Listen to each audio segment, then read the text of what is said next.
بسم اللہ الرحمن الرحیم۔ Communication skill in the light of سیرہ۔ اگر ہم یہ چاہتے ہیں کہ ہم اپنی کمیونیکیشن کو نبی کریم صلی اللہ علیہ وسلم جیسی بنائیں تو ہمیں چھٹی اہم بات یہ سمجھ آتی ہے کہ ہمیں اپنے رد عمل کو، رسپانس کو بہتر کرنا پڑے گا، کیونکہ آپ نبی کریم صلی اللہ علیہ وسلم کا رسپانس ٹائم بہت اچھا تھا، جس کی وجہ سے بات بڑی مؤثر بن جایا کرتی تھی۔ اس میں ایک دو واقعات آپ کے سامنے رکھنا چاہوں گا جو ہمیں اس بات کو سمجھاتے ہیں۔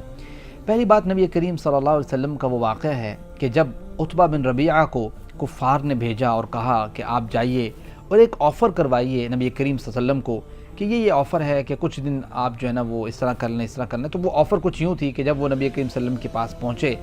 تو آپ نبی کریم صلی اللہ علیہ وسلم سے کہا کہ میری ایک آفر ہے۔ آپ نبی کریم صلی اللہ علیہ وسلم کو آتا تو ہو گیا اس بات کا کہ اس نے کہنا ہے کہ جو ہے نا وہ مثال کے طور پہ کچھ دن ہمارے معبودوں کی عبادت کر لیں، کچھ دن ہم آپ کے معبودوں کی عبادت کر لیتے ہیں۔ تو اس طرح کی آفر آج بھی ہمیں کوئی کروائے تو ہم تو اس کی بات سننے کے لیے تیار نہیں ہیں۔ ہم تو کہیں گے قل هو اللہ احد اللہ الصمد، ہم کہیں گے قل یا ایھا الکافرون لا اعبد ما تعبدون ولا انتم عابدون ما اعبد ولا انا عابد ما عبدتم ولا انتم عابدون ما اعبد لکم دینکم ولی دین۔ ٹھیک ہے، یہ سٹینس ہونا چاہیے، لیکن اگلے بندے کی بات کو تحمل سے سننا یہ بھی آپ نبی کریم صلی اللہ علیہ وسلم کی سنت ہے کہ جب عتبہ بن ربیعہ نے اپنا واقعہ، اپنی بات، اپنی آفر رکھ دی تو آپ نبی کریم صلی اللہ علیہ وسلم نے خاموشی سے پہلے ساری آفر کو سنا، جائزہ لیا، اور پھر اس کے بعد آپ نبی کریم صلی اللہ علیہ وسلم نے سورۃ حامیم سجدہ کی تلاوت کی۔ فرمایا حامیم تنزیل من الرحمن الرحیم کتاب فصلت آیاتہ قرآنا عربیا لقوم یعلمون۔ آپ نبی کریم صلی اللہ علیہ وسلم نے تلاوت جب کی تو عتبہ بڑے خوف سے اور عجیب و غریب کیفیت کے ساتھ اٹھا اور دوڑ گیا، اور کفار نے کہا کہ لو بھئی عتبہ بھی ہاتھ سے گیا۔ گویا اس بات کا اثر اتنا ہوا کہ پہلے ساری بات ان کی سنی۔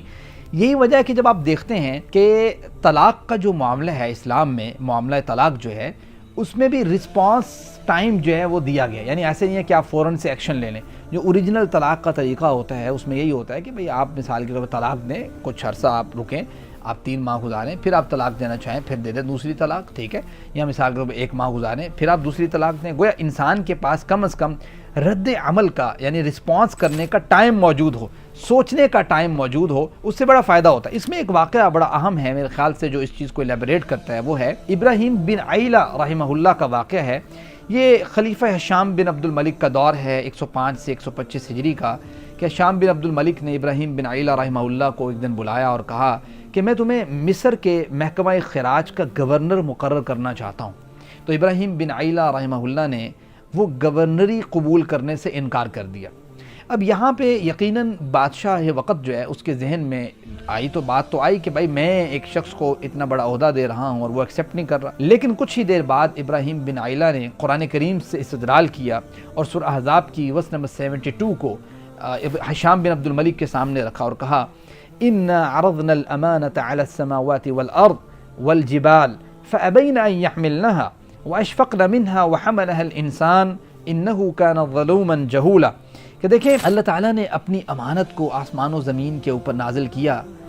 آسمان و زمین جو کہ اللہ کی اپنی مخلوق ہے، اس نے وہ امانت لینے سے فَأَبَيْنَ أَن يَحْمِلْنَهَا انکار کر دیا، اور اللہ تعالیٰ نے آسمان و زمین کو کچھ کہا؟ کچھ بھی نہیں کہا۔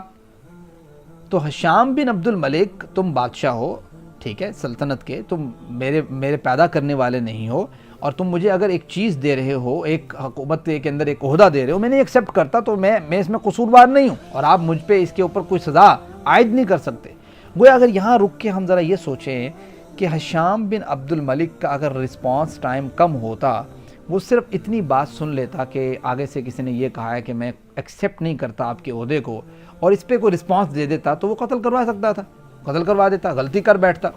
لیکن تھوڑا سا رسپانس ٹائم دیا، جب سیکنڈ جو پرسن ہے اس کی بات کو جب سنا، فوراً سے اگر ہم یہاں بیٹھ کے سوچتے ہیں کہ اس سے پہلے ہشام بن عبد الملک کے ذہن سے سوچتے ہیں تو یہ سمجھ آتی ہے کہ بھائی اس نے گستاخی کی ہے، اور پھر تھوڑی دیر بعد جب ہم سوچتے ہیں کہ جب ابراہیم بن عیلہ نے اپنے موقف کو رکھ لیا تو ہم یہ سمجھتے ہیں کہ قرآن کریم جب اس بات کی وضاحت کر رہا ہے کہ اس کے اوپر کوئی پکڑ نہیں ہو سکتی، تو فوراً سے ہم کہتے ہیں کہ ہشام بن عبد الملک قصوروار ٹھہرتا ہے اگر وہ اس پہ کوئی سزا دیتا ہے۔ تو گویا رسپانس ٹائم سے پورے کا پورا سینیریو چینج ہو جاتا ہے۔ اس لیے اپنا رد عمل کو اگر آپ سٹرونگ کر لیں، اس کے اندر کچھ ٹائم آپ دے لیں، اس کے اندر آپ کو ایگزیکیوشن کا کچھ ٹائم مل جائے، میٹر کو سمجھنے کا کچھ ٹائم مل جائے، تو پھر آپ دیکھیں گے کہ آپ صحیح طریقے سے بات کو کنوے کر پائیں گے، جو کہ نبی کریم صلی اللہ علیہ وسلم کی سیرت سے ہمیں سمجھ آتی ہے۔ بہت شکریہ، جزاکم اللہ خیر، السلام علیکم ورحمۃ اللہ وبرکاتہ۔